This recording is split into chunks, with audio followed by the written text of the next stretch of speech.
friends, I hope you're all doing well. So I'm gonna bring you a series of Momo recipes. Yes, I've taken chicken, 150 grams of bony chicken and 150 grams of boneless chicken. So this bony chicken has like tiny bones in it. In this video, I'm gonna show you the traditional filling for which I have taken the boneless chicken. I've minced it in a chopper. So I'm gonna show you the filling for traditional method or the traditional momos. For this we are going to take say 2 tablespoons of spring onions. If you like more you can add more, just the green part of it will do. So I'm going to take 1 teaspoon of ginger paste and 1 teaspoon of garlic paste. These are the finely chopped green chilies and finely chopped coriander stems. Don't put the leaves, just the stems will do. And I'm going to add say 40 to 50 grams of chicken because this is just a sample filling. For you I'm showing this. And then I'm taking say 1 teaspoon of salt. You can adjust it as per your taste. I'm gonna add soy sauce as well, so it's good that we add little salt. And yeah, and then you can use white pepper or black pepper should also do. I had black pepper so I used that. So I'm gonna give it a nice mix. Always remember to add very little ginger garlic paste when it's minced chicken or mutton. It even if you add say like 1 teaspoon or 2 teaspoons for 40 to 50 grams, it will be enough for it. So mix it and keep it say for about half an hour or 4 to 5 hours will be good. Let's get started with the dough preparation. So I've taken 1.5 cups of maida and half cup of wheat flour. So this is gonna get the gluten binding.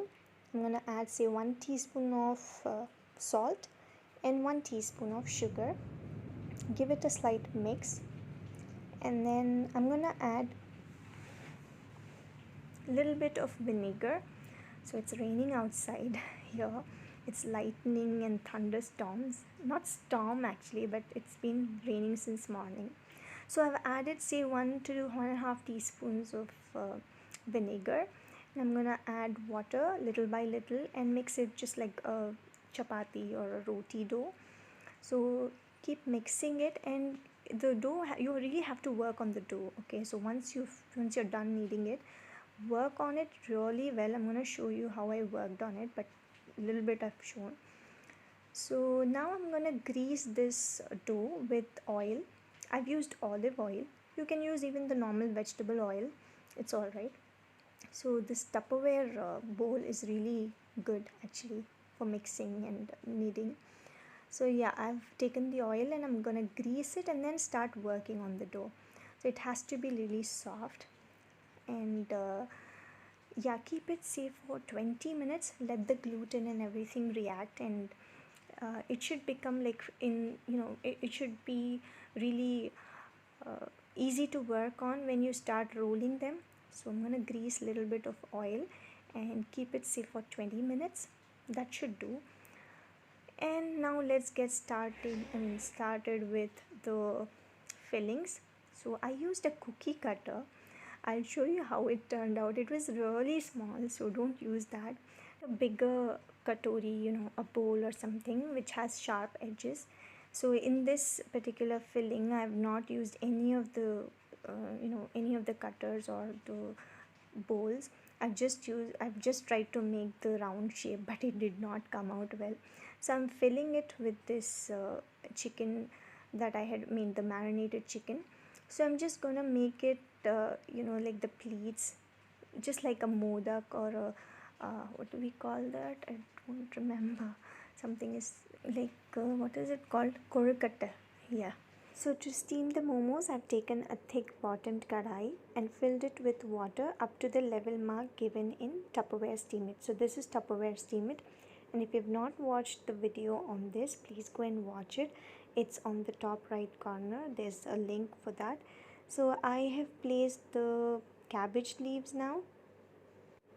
The momos won't stick to the bottom of steam it even if you place it directly, but there are chances of them turning soggy because the steam will be from all sides. So it's better to place the cabbage leaves.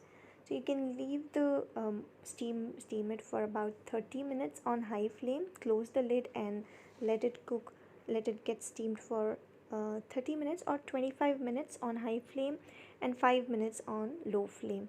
Use a toothpick to check if the dough sticks to it. If it does, then just leave it for about 5 to 6 minutes and then again check it. So the maximum time would be say 25 to 30 minutes on high flame, and once you're done, turn off the flame and let them sit for about 2 to 3 minutes and then start plating them to serve. It's actually better to serve them hot with some dip and chutney. So I've made some momo chutney and a very easy dip which I will show in my next video. So here we go. So this is a must try filling, and because these are steamed, you don't have to be really worried about the calories.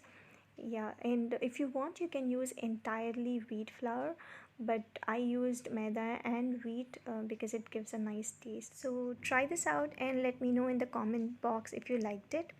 I will meet you in the next video with another filling of momos. See you, take care, bye.